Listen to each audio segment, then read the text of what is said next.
आज घर जाते ही पत्नी के गुस्से से भरे चेहरे को देख रघु भांपने लगा था कि आज कुछ जरूर हुआ है, वरना रोज हंसी खुशी से वेलकम करने वाली पत्नी का चेहरा यूं उतरा हुआ ना होता। लो, तुम्हारी दीदी का पत्र आया है। प्रिया के बढ़े हुए हाथों पर सरसरी सी नजर डाल रघु बोला, रख दो, जरा कपड़े सपड़े तो बदल लूं। पत्र कहीं भागा जा रहा है क्या? प्रिया की हैरत भरी नजरों का मुस्कुराहट से जवाब देता हुआ रघु बाथरूम में घुस गया। प्रिया के उतरे हुए चेहरे का राज भी उस पर खुल गया था। रघु मन ही मन सोचकर खुश उठा। सोच रही होगी कि आज मुझे क्या हुआ है। दीदी का पत्र हर बार की तरह झपट कर जो नहीं लिया। हर साल गर्मी की छुट्टियों में मेरी दीदी के आने का सिलसिला बहुत पुराना था, परंतु विवाह के 5 सालों में शायद ही ऐसा कभी हुआ हो जब उनके आने को लेकर पत्नी से उसकी जोरदार तकरार ना हुई हो। बेचारी मेरी दीदी, जो इतनी आस और प्यार के साथ अपने इकलौते छोटे भाई के घर थोड़े से मान और सम्मान की आशा लेकर आती थी। प्रिया के रूखे बर्ताव व उन दोनों के बीच होती तकरार से अब चंद दिनों में ही लौट जाती थी। रीता दीदी से रघु का लगाव कम होता भी तो कैसे। रीता 11 साल की ही थी जब माँ रघु को जन्म देते समय ही उसे छोड़ दूसरी दुनिया की ओर चल दी थी। रीता दीदी न होती तो मेरा क्या होता, यह सोचकर ही उसकी आंखें भर उठती। रीता उसकी बड़ी बहन बाद में थी, माँ जैसे पहले थी। कैसे भूल जाता रघु बचपन से लेकर जवानी तक के उन दिनों को, जब कदम कदम पर रीता दीदी ममता और प्यार की छाया ले उसके साथ चलती रही थी। रीता दीदी तो विवाह भी ना करती, परंतु रिश्तेदारों के तानों और बेटी की बढ़ती उम्र से परेशान पिता के चेहरे पर बढ़ती झुर्रियों को देखने के बाद रघु ने अपनी कसम देकर रीता दीदी को विवाह के लिए मजबूर कर दिया था। उनके विवाह के समय वह बीए में था। विवाह के बाद भी बेटे की तरह पाले भाई की तड़प दीदी के अंदर से गई नहीं थी। उसकी जरा भी खोज खबर पाते ही दौड़ी चली आती। वह भी उनके जाने के बाद कितना अकेला हो गया था। यह तो अच्छा हुआ कि मेरे जीजाजी अच्छे स्वभाव के थे, पत्नी की तड़प समझते थे, भाई बहन के प्यार के बीच कभी बांधा नहीं बने थे। मेरी पत्नी प्रिया को भी तो वह ही ढूंढ कर लाई थी। उन दिनों की याद से रघु मुस्कुरा उठा। रीता दीदी उसके विवाह की तैयारी में पागल सी हो गई थी। ऐसा भी नहीं था कि प्रिया को इन बातों की जानकारी ना हो। विवाह के शुरुआती दिनों में ही मैंने सारी राम कहानी उसने सुना दी थी। विवाह के बाद जब पहली बार दीदी आई थी तो प्रिया भी उनसे मिलने के लिए बड़ी उत्साहित थी, और स्वयं रघु तो बावला सा हो गया था। आखिर उसके विवाह के बाद वह पहली बार आ रही थी। वह चाहता था अपने प्यारे भाई की सुखी गृहस्थी देख वह खिल उठे। मेरे ढेरों आदेश निर्देश पाकर प्रिया का उत्साह कुछ कम हो गया था। वह कुछ सहम सी गई थी, परंतु रघु तो अपनी ही धुन में था। चाहे कुछ हो जाए, दीदी को इतना सम्मान और प्यार मिलना चाहिए कि उनकी ममता का जरा सा कष्ट तो वह थोड़ा आज उतार सके। रीता दीदी के आने के बाद उन दोनों के बीच प्रिया कहीं खो सी गई थी। पति और ननद को अपने में ही मस्त पाकर उनके साथ बैठकर स्वयं भी उनकी बातों में शामिल होने की कोशिश करती प्रिया, पर रघु ऐसा मौका ही ना देता। तब वह गुस्सा होकर किचन में घुस खाना बनाने की कोशिश में लग जाती। मेहनत से बनाया गया खाना देखकर भी रघु उस पर नाराज हो उठता। यह क्या बना दिया, पता नहीं है। रीता दीदी को कढ़ाई पनीर अच्छी लगती है, पालक पनीर नहीं। फिर किचन में काम करती पत्नी का हाथ पकड़कर बाहर ला खड़ा करता और कहता, आज तो मेरी रीता दीदी के हाथ का बना हुआ ही खाऊंगा, वे कितना अच्छा बनाती हैं। तब भाई बहन बातें करते हुए किचन में बिजी हो जाते और प्रिया बिना अपराध के ही अपराधी सी किचन के बाहर खड़ी उन्हें देखती रहती। रीता दीदी जरूर कभी कभी प्रिया को भी साथ लेने की कोशिश करती, लेकिन रघु अनजाने ही उनके बीच एक ऐसी दीवार बन सा गया था कि दोनों औपचारिकता से आगे कभी बढ़ ही नहीं पाई थी। उस समय तो किसी तरह प्रिया ने इस हालात से समझौता कर लिया था, लेकिन उसके बाद जब भी ननद आती वह कुछ कड़वी हो उठती। सीधे रीता दीदी से कभी कुछ नहीं कहा था, लेकिन रघु के साथ उसके झगड़े शुरू हो गए थे। रीता भी शायद भाप गई थी, इसीलिए धीरे धीरे उनका आना कम होता जा रहा था। इस बार तो पूरे 1 साल बाद आ रही थी। अगली बार उनके सामने ही भाभी ने भाई से इतना झगड़ा किया कि वे बेचारी 6 दिनों में ही वापस चली गई थी। जितने भी दिन वे रहीं, प्रिया ने बिस्तर से नीचे कदम ना रखा। हमेशा बीमारी का बहाना बनाकर अपने कमरे में ही पड़ी रहती। एक दोपहर रीता दीदी को अकेले काम में लगा देख भनभनाता हुआ रघु पत्नी से लड़ रहा था। तब वह कड़वी आवाज में बोली थी, तुम क्या समझते हो मैं बहाना कर रही हूँ? वैसे भी तुम्हें और तुम्हारी दीदी को मेरा कोई काम पसंद ही कब आता है? तुम दोनों तो बातों में ऐसे मशगूल हो जाओगे, फिर मैं वहाँ क्या करूँगी? बढ़ते बढ़ते बात तेज झगड़े का रूप ले चुकी थी। रीता दीदी कुछ बोली नहीं, पर दूसरे ही दिन सुबह रघु द्वारा मिन्नतें करने के बाद भी वापस चली गई थी। उनके चले जाने के बाद भी बहुत दिनों तक उन दोनों के संबंध सामान्य न हो पाए थे।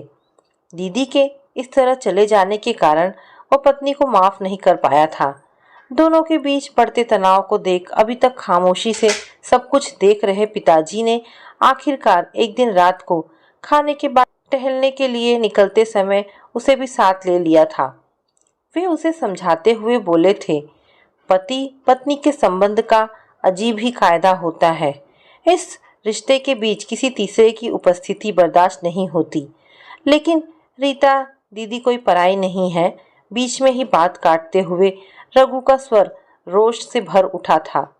बेटा, शादी के बाद सबसे नजदीकी रिश्ता पति पत्नी का ही होता है, बाकी संबंध अलग हो जाते हैं।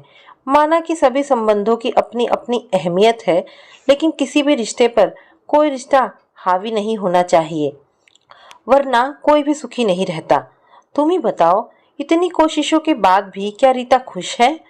समझाते समझाते पिताजी सवाल सा कर उठे थे। तो मैं क्या करूं? पत्नी की खुशी के लिए उनके सारे रिश्ते तोड़ लूं, या फिर रीता दीदी के लिए पत्नी से? रघु असमंजस में था। आप तो जानते ही हैं, दोनों ही मुझे कितने प्यारे हैं। रिश्ता तोड़ने के लिए कौन कहता है? पिताजी धीरे से हंस पड़े थे। फिर गंभीर हो बोले, यह तो तुम भी मानते ही होगे कि बहू मन से बुरी या झगड़ालू नहीं है। मेरा कितना ख्याल रखती है, तुम्हारे लिए भी आदर्श पत्नी सिद्ध हुई है। फिर रीता दीदी से ही उसकी क्या दुश्मनी है? बेटे के इस सवाल पर थोड़ी देर तक उसे गहरी नजरों से देखने के बाद वे बोले, कोई दुश्मनी नहीं है। याद करो, पहली बार वह भी कितनी उत्साहित थी इसके लिए। अगर कोई दोषी है तो वह खुद तुम हो। मैं? कैसे? सीधे सीधे अपने को अपराधी पा रघु अचकचा उठा था। हाँ, तुम उन दोनों के बीच एक दीवार बनकर खड़े हो, कुछ करने का मौका ही कहाँ देते हो। आखिर वह तुम्हारी पत्नी है और तुम्हारी खुशी के लिए कुछ भी करने को तैयार रहती है, लेकिन तुम हो कि अपनी बहन के आते अपनी पत्नी के पूरे व्यक्तित्व को ही नकार देते हो। पिताजी सांस लेने के लिए तनिक रुके थे। रघु सिर झुकाए चुप बैठा किसी सोच में डूबा सा था। बेटा, मुझे बहुत खुशी है कि रीता और तुम में इतना स्नेह है। भाई बहन से कहीं अधिक तुम दोनों एक दूसरे के अच्छे दोस्त हो, पर अपनी दोस्ती की सीमाओं को बढ़ाओ। अब पत्नी को भी इसमें शामिल कर लो। यह उसका भी घर है, उसे तय करने दो कि वह अपने मेहमान का कैसे स्वागत करती है। विश्वास मानो, इस सब से तुम सबके बीच से तनाव के बादल अपने आप छट जाएंगे और तुम सब एक दूसरे के अधिक करीब आ जाओगे। अंदर कितनी देर लगाओगे? प्रिया की आवाज़ सुन वह चौंक उठा। अरे, इतनी देर से मैं अंदर बैठा हूँ। झटपट नहाकर वह बाहर निकल आया। चाय नाश्ते की प्लेट उसका इंतजार कर रही थी। इस दौरान रघु खामोश ही रहा। जूठे बर्तन समेटती प्रिया की हैरत यह देख और बढ़ गई कि पत्र को हाथ लगाए बगैर ही एक न्यूज़पेपर पढ़ने लगा है। तुम्हारी तबीयत तो ठीक है? पत्नी का चिंतित चेहरा देखकर अपनी हंसी को रघु ने मुश्किल से रोका। हाँ, ठीक है। क्यों? फिर अभी तक रीता दीदी का पत्र क्यों नहीं पढ़ा?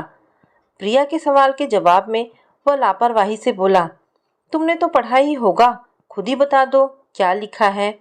वे कल सुबह की गाड़ी से आ रही हैं। अच्छा, कह वह फिर न्यूज़पेपर पढ़ने लगा। कुछ देर तक प्रिया वहीं खड़ी गौर से उसे देखती रही, फिर कमरे से बाहर निकल गई। दूसरे दिन इतवार था। सुबह सुबह पति को न्यूज़पेपर में खोया पाकर प्रिया बहुत देर तक खामोश न रह सकी। रीता दीदी आने वाली है, तुम्हें कुछ ख्याल भी है? पता है, रघु बोला। खाक पता है? प्रिया चिल्ला उठी थी। कुछ सामान वगैरह लाना है या नहीं? घर तुम्हारा है, तुम जानो। उसकी झुंझलाहट पर रघु अंदर ही अंदर झूम उठा। कुछ देर तक पति को घूरने के बाद पैर पटकती हुई प्रिया झोला और पर्स ले बाहर निकल गई। जब वह लौटी तो भारी झोला के साथ पसीने से तरबतर थी। रघु आश्चर्यचकित था। वह ननद की पसंद की एक एक चीज छाट कर लाई थी। दोपहर के खाने में क्या बनाऊं? सवालिया नजरों से उसे देखते हुए प्रिया ने पूछा। तुम जो भी बनाओगी लाजवाब ही होगा, कुछ भी बना लो। पति की बात सुन प्रिया ने उसे घूरकर देखा। दोपहर से काफी पहले ही वह खाना तैयार कर चुकी थी। रघु की तेज नजरों ने देख लिया था, सभी चीजें रीता दीदी की पसंद की ही बनी है। वास्तव में वह मन ही मन पछता भी रहा था। उसे महसूस हो रहा था कि उसके बचकाने व्यवहार की वजह से ही रीता दीदी और प्रिया इतने समय तक अजनबी बन परेशान होती रही। ट्रेन का समय हो रहा है, स्टेशन जाने के लिए कपड़े निकाल दूं? प्रिया अपने अगले सवाल के साथ सामने खड़ी थी। अपने को बिजी सा दिखाता रघु बोला। उन्हें रास्ता तो पता है, रिक्शा लेकर आ जाएंगी। तुम्हारा दिमाग तो सही है। बहुत देर से जमा हो रहा लावा अचानक ही फूटकर बह निकला था। पता है ना कि वे अकेले आ रही हैं। लेने नहीं जाओगे तो उन्हें कितना बुरा लगेगा। आखिर तुम्हें हुआ क्या है? अच्छा बाबा, जाता हूँ, पर एक शर्त पर, तुम भी मेरे साथ चलो। मैं? हैरत में पड़ी प्रिया बोली। मैं तुम दोनों के बीच क्या करूंगी? फिर मैं भी नहीं जाता। उसे अपनी जगह से टस से मस न होते देख आखिर प्रिया ने हामी भर दी। अच्छा उठो, मैं भी साथ चलती हूँ। भाभी को साथ आया देख रीता पहले तो हैरत में पड़ गई, फिर खिल उठी। शायद पिछली बार के कटु अनुभवों ने उन्हें भयभीत कर रखा था। स्टेशन पर प्रिया को भी देख एक पल में सारी शंकाएं दूर हो गई। वे खुशी से पैर छूने को झुकी, रीता दीदी के गले से लिपट गई। रघु सोच रहा था, इतनी अच्छी तरह से तो वह घर में भी कभी नहीं मिली थी। किस सोच में डूब गए? रीता दीदी का खिलखिलाता स्वर उसे गहरे तक खुशी से भर गया। सामान उठा वह आगे आगे चल दिया। प्रिया और रीता दीदी पीछे पीछे बतियाती हुई आ रही थी। खाने की मेज पर भी रघु कम बोल रहा था। प्रिया ही आग्रह कर करके दीदी को खिला रही थी। हर बार प्रिया के अबोलेपन की स्थिति से शायद माहौल तनाव युक्त हो उठता था। इसीलिए रीता अब जितनी सहज व खुश लग रही थी, उतनी पहले कभी नहीं लगी थी। खाने के बाद वह उठकर अपने कमरे में आ गया। वे दोनों बहुत देर तक वहीं बैठी बातों में जुटी रहीं। कुछ देर बाद प्रिया कमरे में आकर दबे स्वर में बोली, यहाँ क्यों बैठे हो? जाओ दीदी से कुछ बातें करो ना। तुम हो ना, मैं कुछ देर सोऊंगा। कहते कहते रघु ने करवट बदलकर आंखें मूंद ली। रात के खाने की तैयारी में प्रिया का हाथ बटाने के लिए रीता भी किचन में ही आ गई।